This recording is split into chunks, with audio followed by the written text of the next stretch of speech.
Ada for refusing to forgive my siblings for abandoning me during chemo?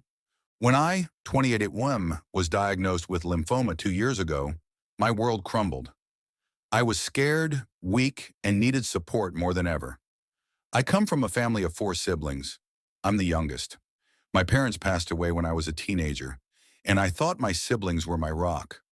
But when I told them about my diagnosis, I was met with hesitation, excuses, and outright avoidance. My oldest brother, Mark, 35, said he was too busy with work and could only check in occasionally. My sister, Lily, 33F, claimed she couldn't handle the emotional toll, so she distanced herself. My other brother, Jake, 30M, outright told me that he wasn't in a position to help as he had a new baby. During my chemo treatments, I was alone. I was barely able to walk some days, let alone cook or clean. I reached out to my siblings multiple times begging for help, but all I got were empty promises and excuses. My best friend Sam, 29 noticed something was wrong and came to visit. When he saw my condition, he was furious at my siblings. Sam and his parents took me in without hesitation. They rearranged their lives to make sure I had everything I needed: rides to treatments, homemade meals, and emotional support. Sam's mom would sit with me during chemo sessions, and his dad would crack jokes to keep my spirits up. Sam even took unpaid leave from work to make sure I was never alone. After a grueling year of treatment, I went into remission. I owe my recovery not just to the medical team, but to Sam and his family. They became my family when my own siblings abandoned me. Now that I'm healthy again, my siblings have started reaching out. They've been trying to reconnect, acting like nothing happened. Mark invited me to a family dinner. Lily sent me a "We're so proud of you" card, and Jake called, saying he wanted to catch up.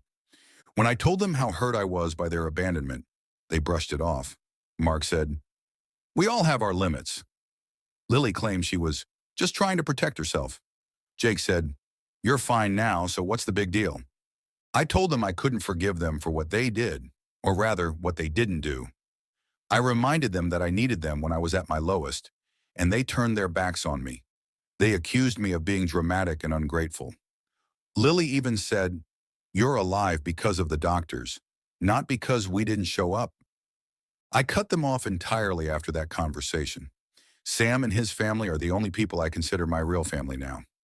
I've been told by mutual friends and extended family that I'm being too harsh and should let bygones be bygones.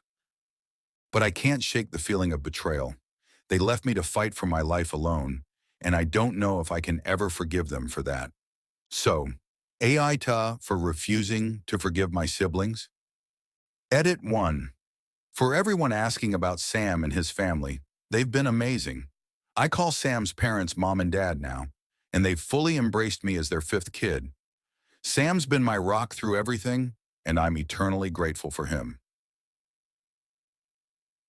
2. To those saying forgiveness is necessary for my peace, I've found peace, but not through my siblings. I've learned to surround myself with people who truly care. Forgiving them feels like dismissing what they did or didn't do. Update, 6 months later. A lot has happened since my original post. My siblings continued to pressure me through mutual relatives to get over it and be a family again. It got to the point where I had to block them on all platforms. Meanwhile, Sam's family surprised me with a small celebration of life dinner for my remission anniversary. It was a tearful, joyous evening that reminded me how much love I truly have in my life. Recently, Mark reached out through an email, apologizing for how he handled everything. He admitted he was scared of losing me and didn't know how to deal with it, so he distanced himself. While it felt genuine, I'm not ready to respond. Forgiveness might come one day, but only on my terms. For now, I'm focusing on my health, my career, and the people who showed me what true family is. To those wondering, yes, Sam is still my best friend, and we've started a small business together. Life isn't perfect, but it's good, and for the first time in a long time, I feel truly loved and supported. Final update. A lot has happened since my last update. For a while I thought things had settled, but it seems my siblings weren't ready to accept my boundaries. A few weeks ago, I was ambushed with an intervention they had planned. My cousins invited me over for what I thought was a casual dinner, but when I arrived, my siblings were there along with some extended family members. The whole thing was orchestrated to force a reconciliation. Mark started off with a speech about family being everything and how we needed to heal. Lily cried dramatically about how hard it was for her to watch me suffer, which was rich, considering she wasn't there. Jake chimed in, claiming he regretted not stepping up sooner. I sat there quietly as they tried to guilt-trip me into forgiving them, bringing up memories of our parents and accusing me of dishonoring their legacy by cutting ties. But the more they talked, the angrier I got. They weren't apologizing. They were just trying to absolve themselves of guilt. Then the bombshell dropped. One of my aunts, who had clearly had enough of their nonsense, let slip that, during my chemo treatments, some of my siblings were already preparing for my funeral. Mark and Lily had even met with a funeral director to make sure everything was ready. They didn't think I would survive, and instead of supporting me, they were planning to bury me. Hearing this broke something in me. I stood up and told them exactly how disgusted I was. I told them they had no right to claim they cared about me when they had given up on me before I even had the chance to fight. Sam and his family fought for me, while my own siblings were ready to write me off as a lost cause. I turned to my extended family and told them they were complicit by enabling this charade. Instead of holding my siblings accountable, they tried to guilt me into forgiving them. I told everyone in the room that I was done, completely, irrevocably done. Mark tried to defend himself, saying it was just being practical, and Lily wailed that they didn't mean anything by it. Jake looked mortified but said nothing. I walked out and haven't looked back since. Since that day, I've blocked all of my siblings and anyone who sided with them. I also found out from another relative that the funeral arrangements included plans to sell off my parents' house, my childhood home, to cover expenses. That house was supposed to be ours to keep, a memory of our family, but they were ready to sell it while I was fighting for my life. And I've since made peace with the fact that I will never reconcile with them.